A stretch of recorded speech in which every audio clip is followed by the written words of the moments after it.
প্রিয় ভাই বোনেরা, আমরা এসেছি প্রতিবেদন শিক্ষার দ্বিতীয় ক্লাসে। তো এখানে আমরা একটা প্রতিবেদনকে নির্মাণ করব। কিভাবে আমরা প্রতিবেদনের নিয়ম মেনে একটা প্রতিবেদনকে নির্মাণ করব সেটাই শিখব। আমাদের মাধ্যমিক পরীক্ষায় নির্মিতিতে যে মোট 15 নম্বর আছে তার মধ্যে 10 নম্বর প্রবন্ধ রচনা, 5 নম্বর প্রতিবেদন বা সংলাপ।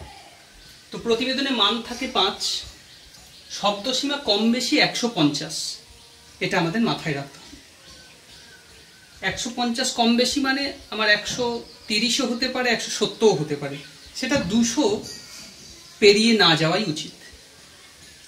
তো সাম্প্রতিক বিষয় নিয়ে আমরা একটা বিষয় ঠিক করেছি, কোভিড-19 ও বিদ্যালয় জীবন, যেটা আমাদের সকলেরই খুব কষ্ট দিচ্ছে। এই বিষয়টার উপর যদি আমাদের একটা প্রতিবেদন নির্মাণ করতে হয়, তো প্রথমেই আমাদের যে বিষয়টা ভাবতে হবে, একটা শিরোনাম, একটা সুন্দর শিরোনাম যেন আমার প্রতিবেদনে থাকে। সেই শিরোনামটা কি কি বৈশিষ্ট্য ফলো করবে আমরা আগের দিন দেখেছি, তবু আজ আরেকবার দেখে নিচ্ছি। সরল ও স্পষ্ট হবে, আকর্ষণীয় হবে, অর্থাৎ নতুন ধরনের হবে, কম শব্দে মূল বিষয়টা ফোকাস করা থাকবে।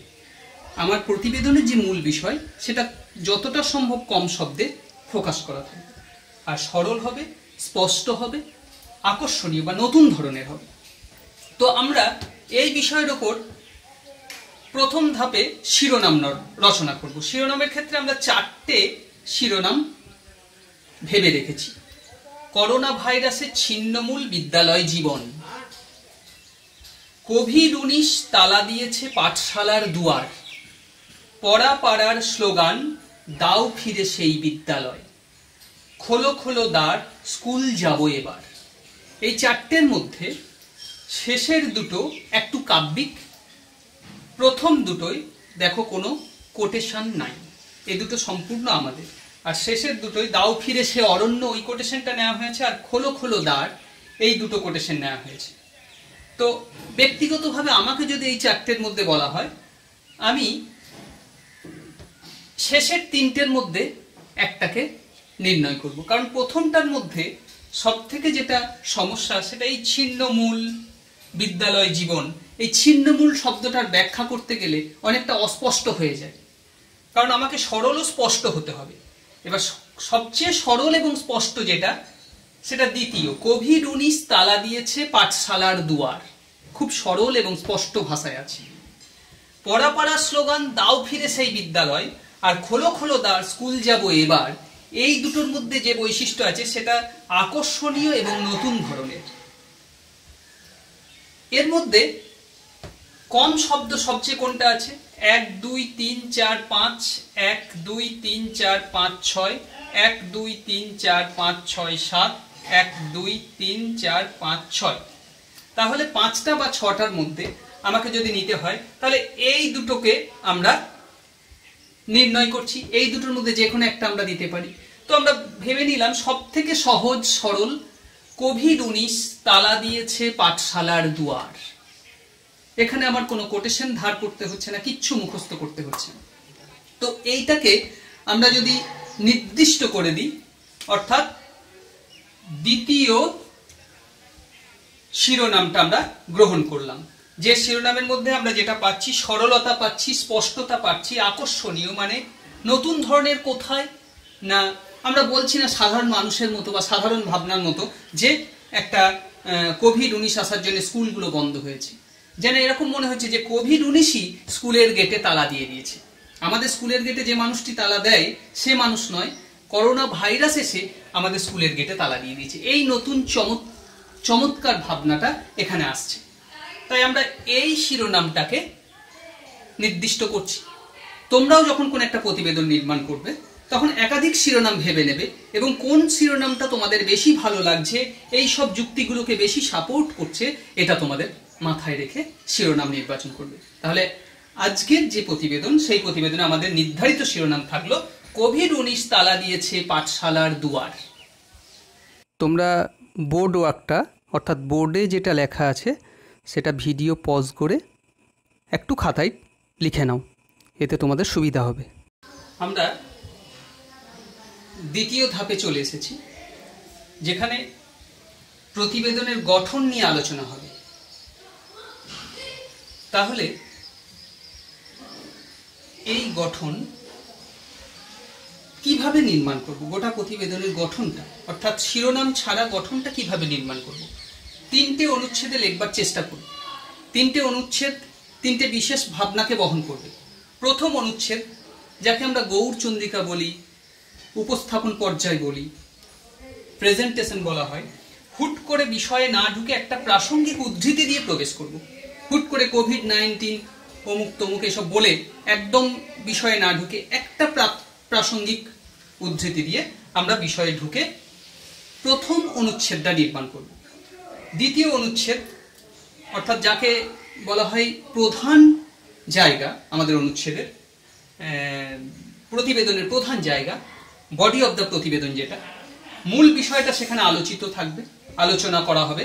অন্তত একটা সাক্ষাৎকারের কোটেশন, কারণ আমরা জানি প্রতিবেদন যিনি নির্মাণ করেন অর্থাৎ প্রতিবেদক, তিনি ঘটনাস্থলে গিয়ে সাক্ষাৎকার নিয়ে একটা প্রতিবেদনকে তৈরি করেন, তবে প্রতিবেদনের সত্যতা যাচাই হয়। তো প্রতিবেদনের সত্যতা যাচাই করে দেবে বা প্রতিবেদনের বিশ্বস্ততা যে কারণে আমাদের থাকবে সেটা সাক্ষাৎকারের কোটেশন, তাই এটা অন্তত একটা থাকা খুব বাঞ্ছনীয়। তৃতীয় অনুচ্ছেদ, অর্থাৎ আমাদের প্রতিবেদনে একদম কনক্লুশন বা সমাপ্তি যাকে বলবো, সেখানে একটা ইতিবাচক সিদ্ধান্ত থাকবে রিপোর্টারের বা প্রতিবেদকের। ভালো প্রতিবেদক সবসময় একটা সমস্যাকে তুলে ধরে না, সমস্যার একটা সুষ্ঠু সমাধান, একটা ইতিবাচক সমাধান তুলে ধরে। ভালো প্রতিবেদনের মধ্যে একটা ইতিবাচক সিদ্ধান্ত বা সমাধান থাকবে এবং একটু আর্টিস্টিক হবে, একটু শৈল্পিক হবে যদি তোমরা একদম শেষে একটা প্রাসঙ্গিক উদ্ধৃতি বা কোটেশন দিয়ে প্রতিবেদনটা শেষ করে দাও। তাহলে তোমার সাহিত্যও থাকছে, শিল্পও থাকছে, সবটাই থাকছে। এভাবেই আমাদের কোভিড-19 বিদ্যালয় জীবনের প্রতিবেদনটা আমরা শুরু করব। আমরা প্রথমেই যাব প্রথম অনুচ্ছেদ, কিভাবে আমরা অনুচ্ছেদের ভিতরে প্রবেশ করব। তোমরা বোর্ড ওয়ার্কটা, অর্থাৎ বোর্ডে যেটা লেখা আছে সেটা ভিডিও পজ করে একটু খাতায় লিখে নাও, এতে তোমাদের সুবিধা হবে। দেখো, আমরা তৃতীয় ধাপ অর্থাৎ প্রথম অনুচ্ছেদ কিভাবে লিখব প্রতিবেদনের, সেই জায়গায় চলে এসেছি। প্রথমেই একটা অনুচ্ছেদ চিহ্ন দেবে এরকম বক্সের মতো, এটা তোমাদের যে কোনো উত্তরে দেবে। অনুচ্ছেদ যখনই পরিবর্তন করবে অনুচ্ছেদের শুরুতে একটা অনুচ্ছেদ চিহ্ন দিতে ভুলবে না। ছেদ জ্যোতি চিহ্ন আমরা যারা পড়েছি, ছেদ জ্যোতি চিহ্নের উপর বাংলায় একটি নম্বর আছে, ছেদ জ্যোতি চিহ্ন ভুল হলে নম্বর কাটা যায়, তাই এই অনুচ্ছেদের একটা চিহ্ন দেবে। দেখো, আমরা শুরু করছি একটা কোটেশন দিয়ে, খোলো খোলো দ্বার, এই বিখ্যাত গান দিয়ে। এটাই আমাদের বক্তব্য যে দ্বার খোলা হোক স্কুলে। খোলো খোলো দ্বার, এই গান আজ বিদ্যালয়ের গেটে ঘরবন্দি পড়ুয়াদের পাড়ায় পাড়ায় কাঁদছে। দেখো, আমি খোলো খোলো দ্বারের নিচে দাগ দিয়েছি, কেননা এটা কোটেশন। তোমরাও যে কোনো কোটেশন ব্যবহার করলে সেটা অন্য কালি দিয়ে লিখবে, অথবা যদি সময় কম থাকে তাহলে কোটেশনের নিচে একটি দাগ দেবে, আন্ডারলাইন করবে অন্য কালি দিয়ে। নীল কালি দিয়ে যদি লেখো তাহলে কালো কালি দিয়ে কোটেশনের নিচে হাইলাইট করবে। কাঁদছে নিচে দাগ দিয়েছি তোমাদের বোঝানোর জন্য। এখানে আমি যদি পাড়ায় পাড়ায় বাজছে লিখতাম তাহলে যেন গান কখন বাজে? আনন্দে। এখানে তো বাজে না, এখানে পাড়ায় পাড়ায় কাঁদছে, মানে এখানে পাড়ায় পাড়ায় যেমন কাঁদছে স্কুল পড়ুয়াদের, ঠিক তেমনি স্কুলের গেটেও কাঁদছে এই গান। এ গান আজ বাজছে না, অর্থাৎ আনন্দের বার্তা নয়, এ গান আজ দুঃখের বার্তা নিয়ে কাঁদছে। তাই কাঁদছে শব্দটা এখানে বিশেষভাবে গুরুত্ব দিতে হবে। তাহলে এইভাবে যে কোনো কিছু একটা লিখে দিলাম আর শব্দ যা ইচ্ছা দিয়ে দিলাম, তাতে কি হয়, সাহিত্যের ভাবনা এবং তোমাদের যে গঠনের ভাবনাটা অনেকটা কমে যায়। অমলের মতো আজ সবাই বন্দি চার দেওয়ালে, এখানে অমলের নিচে আমি দাগ দিয়েছি, এটা তোমাদের দেওয়ার দরকার নেই। অমল কেন না, আমি বোঝালাম যে অমল ও দোয়েওয়ালার গল্পটাকে আমি এখানে রেফারেন্স হিসেবে তুলে ধরছি, যেখানে ঘরবন্দি অমলের ছবি আমরা পেয়েছি, অনেকেই পড়েছো তোমরা। তো সেখানে অমলের যেমন ঘরবন্দি অবস্থায় করুণ অবস্থা, সেই করুণ অবস্থা আজকে আমাদের প্রায় সকলেরই। তো সেই অমলের প্রসঙ্গ টেনে আমি আমার প্রতিবেদনে আরেকটি বাড়তি রেফারেন্স যোগ করলাম। অর্থাৎ আমার প্রতিবেদন ভূমিকাতেই একটা রেফারেন্স দুটো রেফারেন্সকে স্পর্শ করলো। একটা যে কোনো নির্মাণের ক্ষেত্রে তুমি যত রেফারেন্স দেবে, একে বলা হয় তথ্য। এই যত রেফারেন্স দেবে তোমার প্রতিবেদন তথ্য নির্ভরও হতে হবে, তত বেশি গুরুত্ব পাবে তোমার লেখা। অমলের মতো ঘরবন্দি পড়ুয়াদের অমলের মতো আজ সবাই বন্দি চার দেওয়ালে। বন্ধুদের সাথে পড়াশুনো খেলাধুলো সব বন্ধ করে দিয়েছে কোভিড-19। আজ সত্যি ঘটনাটা তাই, বন্ধুদের সঙ্গে পড়াশুনো হচ্ছে না, খেলাধুলো হচ্ছে না, কোভিড-19 একাই সব শেষ করে দিয়েছে। কবে যে এই ভাইরাসের থাবা পড়া থেকে উঠে যাবে সেই চিন্তায় সবাই দিশেহারা। পড়ার নিচে আমি দাগ দিয়েছি কেন? আমি এই ভাইরাসের থাবা উঠে যাবে বললেই হতো, কিন্তু পড়া বলে একটা সুন্দর শব্দবন্ধ তৈরি হয়েছে, একে বলা হয় অনুপ্রাস। এরকম যত দেবে তত সুন্দর হবে। যেমন আগের দিন বলেছিলাম ধ্বনির ধামাকা, ধয়ে ধয়ে একটা ঠোকাঠুকি, তেমনি পরে একটা ঠোকাঠুকি। পড়া একটা সুন্দর টেস্টি শব্দ হয়ে গেছে, শব্দ বন্ধ হয়ে গেছে। ভাইরাসের থাবা পড়া থেকে উঠে যাবে সেই চিন্তায় সবাই দিশেহারা। এখানে একটু করে তোমরা ছেদ জ্যোতিচিহ্নটা দেখে নাও। খোলো দ্বার, যে কোনো একটা কোটেশনের পর যখন তোমার কথা বলবে তখন একটি হাইফেন দেবে। আবার দেখো, যেহেতু পাড়ায় এটা কাঁদছে, দুঃখের বিষয়, বিস্ময়ের বিষয়, তাই এখানে একটা বিস্ময় চিহ্ন। আবার দেখো, অমলের মতো সবাই বন্দি চার দেওয়ালে, এটাও একটা বিস্ময়ের বিষয়, কবে এখান থেকে মুক্তি হবে, তাই এখানেও বিস্ময় চিহ্ন। আর বন্ধুদের সাথে পড়াশুনো খেলাধুলো, এ দুটো আলাদা কাজ, তাই এদের মাঝে কমা।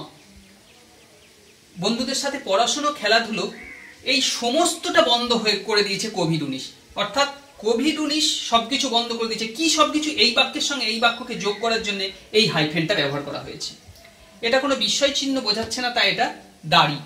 কবে যে এই ভাইরাসের থাবা পড়া থেকে উঠে যাবে, এই বাক্যটা ইনকমপ্লিট, কমপ্লিট হয় না এখনো। এই বাক্যটাকে কমপ্লিট করতে আরেকটি অংশ বাক্য এসে জুড়ে যাচ্ছে, তাই এখানে একটি হাইফেন প্রয়োগ হয়েছে। এই হাইফেন দিয়ে এই বাক্যটিকে এই বাক্যের সঙ্গে জুড়ে দেওয়া হয়েছে, দুটো খণ্ড বাক্যকে জুড়ে দেওয়া হচ্ছে একটা হাইফেন দিয়ে, তাই এই হাইফেন। সেই চিন্তায় সবাই দিশেহারা মানে বিস্ময়ের বিষয়, তাই এখানে বিস্ময় চিহ্ন। এইভাবে তোমরাও যখন ছেদ জ্যোতি চিহ্ন দেবে সেগুলো একটু বিচার করে দেবে, তাহলে একদম নিখুঁত হবে। কারণ সাহিত্যে বানান ছেদ জ্যোতি দুটোই গুরুত্ব পায়। এবার আমরা চলে যাব আমাদের চতুর্থ ধাপে। তোমরা বোর্ড ওয়ার্কটা, অর্থাৎ বোর্ডে যেটা লেখা আছে সেটা ভিডিও পজ করে একটু খাতায় লিখে নাও, এতে তোমাদের সুবিধা হবে। দেখো, আমরা ধাপ চতুর্থতে চলে এসেছি, যেখানে দ্বিতীয় অনুচ্ছেদ, অর্থাৎ আমার প্রতিবেদনের বডি অব দ্য প্রতিবেদন, অর্থাৎ মূল বিষয়টা যেখানে আলোচনা করা থাকবে, এই জায়গাটা খুব নিখুঁতভাবে নিয়ম মেনে করাটাই বাঞ্ছনীয়। দেখে নাও, এখানে একটা অনুচ্ছেদ চিহ্ন দিয়েছি। মার্চ থেকে অগাস্ট টানা 5 মাসের বেশি বন্ধ বিদ্যালয়, পূর্ণচ্ছেদ। একটা সাধারণ বাক্য, পূর্ণচ্ছেদ, কোনো বিস্ময় চিহ্ন প্রকাশ পায় নাই বলে পূর্ণচ্ছেদ। 5-এর নিচে দাগ দিয়েছি আমি। দেখো, চন্দ্রবিন্দুটা আকারের মাথায় লিখেছি। এগুলো ছোট ছোট ভুল তোমরা করে ফেলো, কিছুটা রূপতাত্ত্বিক ভুল। চন্দ্রবিন্দু একটা অযোগবহ অনুনাসিক বর্ণ, এটা কখনোই কোনো পূর্ণ ব্যঞ্জনের মাথায় বসে না, এটা সবসময় স্বরের মাথায় বসে। অর্থাৎ পয়ের পর যে আকার, সেই আকারের মাথায় চন্দ্রবিন্দু। যদি কোথাও তোমরা দেখো ব্যঞ্জনের পর চন্দ্রবিন্দু দিতে হচ্ছে ব্যঞ্জনের মাথায়, অথচ কোনো স্বরবর্ণ সেখানে নাই, তখন ব্যঞ্জন শেষ হওয়ার পরে, কিছুটা পরে চন্দ্রবিন্দুটা দেবে। মানে অর্থাৎ যদি আমাকে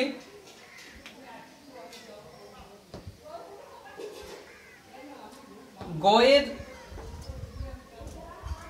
ওপর চন্দ্রবিন্দু দিতে হয়, একদম গয়ের ওপরে না দিয়ে, এইটা না করে এভাবে দেবে, এই গ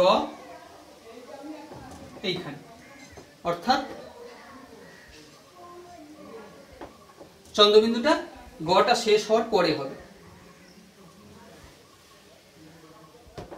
মনে রাখার চেষ্টা করবে এটা।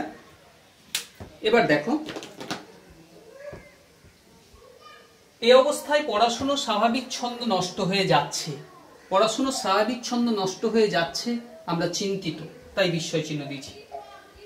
স্কুলের বারান্দা, খেলার মাঠ, ক্লাসরুম, বন্ধু, শিক্ষক শিক্ষিকা। শিক্ষক শিক্ষিকার মাঝে দেখো একটা ছোট্ট হাইফেন দিয়েছে। এই ছোট হাইফেনে ব্যবহার হচ্ছে যখন দেখবে বিপরীত লিঙ্গের কোনো দুটো পদ পাশাপাশি বসছে বা দ্বন্দ্ব সমাস যুক্ত দুটো পদ পাশাপাশি বসছে, তখন মাঝে ছোট হাইফেন দেবে। খেলার মাঠ, ক্লাসরুম, বন্ধু, শিক্ষক শিক্ষিকা, এই এতগুলো আইটেম সবার সাথে দেখা হচ্ছে না, এই সবাইকে যোগ করার জন্য বড় হাইফেন। সবার সাথে দেখাশোনা, দেখাশোনা দেখো বিপরীত ধর্মী দুটো পদ পাশাপাশি বসেছে, দেখাশোনা বন্ধ, এর জন্য তুমি দুঃখিত, তাই বিস্ময় চিহ্ন। আর দেখো দেখাশোনার মাঝে একটা ছোট্ট হাইফেন আছে। কেবল মাঝে মাঝে ই ক্লাসে, ই ক্লাসে ইন্টারনেটের ক্লাস, মাঝে মাঝে ছোট হাইফেনটা এর বোঝাতে ব্যবহার হয়, অর্থাৎ ইন্টারনেটের ক্লাসে, ই ক্লাসে দুধের স্বাদ ঘোলে মেটানোর চেষ্টা। দুধের স্বাদ ঘোলে মেটানো, এটা একটা প্রবাদ, বাংলা প্রবাদ। তুমি তোমার প্রতিবেদনে এইটুকু জায়গার মধ্যেও তুমি একটা প্রবাদকে ইনপুট করলে, অর্থাৎ একটা প্রবাদকে তুমি স্থাপন করলে, এটা তোমার প্রতিবেদনটাকে অনেক বেশি সুন্দর করে তুলবে। দুধের স্বাদ ঘোলে মেটানোর চেষ্টা। তোমাকে পরীক্ষার হলে এই প্রবাদের নিচে আন্ডারলাইন, মানে প্রবাদের নিচে দাগ দেওয়ার দরকার নেই। সবচেয়ে বড় সমস্যা, বাড়ির চার দেওয়ালে একঘেয়ে জীবন বিরক্তিকর হয়ে উঠছে। বিরক্তিকর, তাই বিস্ময় চিহ্ন। সব অভিভাবকের মুখে একটাই কথা, এমন চলতে থাকলে পুরনো অভ্যাস পুরো নষ্ট হয়ে যাবে। এখানে তোমরা ডবল কোটেশন দেবে, কারণ একটা কমপ্লিট বাক্য তুমি ব্যবহার করছো এবং তুমি যখন প্রতিবেদক হয়ে তুমি যখন সাক্ষাৎকার নিচ্ছ, তাদের একটা উদ্ধৃতিকে তুমি কোট করলে, এটা খুব বাঞ্ছনীয়, সত্যি চিন্তার বিষয়। কিন্তু মারণ ভাইরাসের কবল থেকে সমাজ এবং পরিবারকে নিরাপদ রাখতে এর চেয়ে বিকল্প পথ নাই। মারি আর মড়কের দুঃসহ আঘাতে বারবার বিপন্ন হয়েছে পৃথিবী, কিন্তু জীবন তো থেমে নাই। আবার দেখো আমরা একটা কোটেশন ব্যবহার করলাম কবি সুকান্তের, মারি আর মড়কের দুঃসহ আঘাতে বারবার বিপন্ন হয়েছে পৃথিবী, কিন্তু জীবন কি থেমে গেছে? এই প্রশ্ন দিয়ে আমরা দ্বিতীয় অনুচ্ছেদ শেষ করছি। দেখো এখানে আমরা একটা জিজ্ঞাসা চিহ্ন দিয়ে একটা বাক্য তৈরি করলাম, অর্থাৎ আমার সমস্ত ছেদজ্যোতিকে আমি ব্যবহার করার চেষ্টা করব আমার প্রতিবেদনের মধ্যে। আমরা বিস্ময় চিহ্ন, পূর্ণচ্ছেদ ব্যবহার করেছি, জিজ্ঞাসা চিহ্ন দিয়ে এই বাক্যটা শেষ করলাম। এইবার আমরা উত্তর খুঁজবো, সুষ্ঠু সমাধান খুঁজবো, আমাদের কনক্লুশন বা সিদ্ধান্ত বা সমাপ্তিতে আমরা একটা সুষ্ঠু সমাধানে আসব। এবার আমরা পরের ধাপে চলে যাই। তোমরা বোর্ড ওয়ার্কটা, অর্থাৎ বোর্ডে যেটা লেখা আছে সেটা ভিডিও পজ করে একটু খাতায় লিখে নাও, এতে তোমাদের সুবিধা হবে। দেখো আমরা প্রতিবেদন নির্মাণের একদম শেষ ধাপ, অর্থাৎ পঞ্চম ধাপে চলে এসেছি, তৃতীয় অনুচ্ছেদ। এখানে আমরা একটা সমাপ্তি টেনেছি এবং একটা ইতিবাচক সিদ্ধান্তে আসার চেষ্টা করেছি। আমরা শেষ করেছিলাম একটা জিজ্ঞাসা চিহ্ন দিয়ে। তো জীবন তো থেমে থাকে না তার জন্য, তাই সেই জন্যই আমাদের সিদ্ধান্ত, তাই মন খারাপের কথা নয়, গল্পের বইয়ে, রং পেন্সিলে বা কো-কারিকুলার কাজে পড়ুয়াদের মন দিতে হবে বেশি, ঘরের কাজে মা বাবার সাথে যোগ দিতে হবে, তবেই কোভিডের সাথে পড়াপাড়ার লড়াই সার্থক হবে। অর্থাৎ কোভিডের সাথে পড়াপাড়ার যে একটা মানসিক লড়াই চলছে, সে লড়াইটা তখনই সার্থক হবে। আর নাহলে কোভিড আমাদের মানসিক ডিপ্রেশনে নিয়ে যাবে, আমাদের মানসিক অস্থিরতায় নিয়ে যাবে। সবাই মিলে একসাথে থাকার আনন্দ উপভোগ করে গাইতে হবে। সবাই মিলে যে একসাথে থাকার এই সুযোগ কোভিড আমাদের করে দিয়েছে, এই আনন্দটা ভাগ করে নিয়ে একসাথে সবাইকে গাইতে হবে।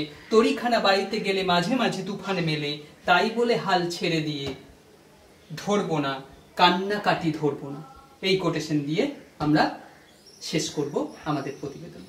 এখানে দেখো আমরা এই প্রতিবেদন নির্মাণকালে তথ্য দেওয়ার চেষ্টা করেছি বিভিন্ন জায়গা থেকে কোটেশন, এবং মিথ্যা দেওয়ার চেষ্টা করি নাই। আমরা সাক্ষাৎকার নিয়ে তার উদ্ধৃতি দেওয়ার চেষ্টা করেছি বিশ্বাসযোগ্যতা পাওয়ার জন্য।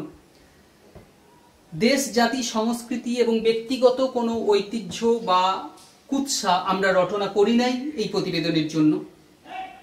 আর প্রতিকারের একটা পথকে আমরা বেছে নিয়েছি, এবং ইতিবাচক পথ, এবং চেষ্টা করেছি প্রতিবেদনটা জমাট কংক্রিট করতে, অর্থাৎ খুব বেশি বড় না করতে, বক্তব্য বিষয়ের মধ্যেই প্রতিবেদনকে রাখার চেষ্টা করেছি।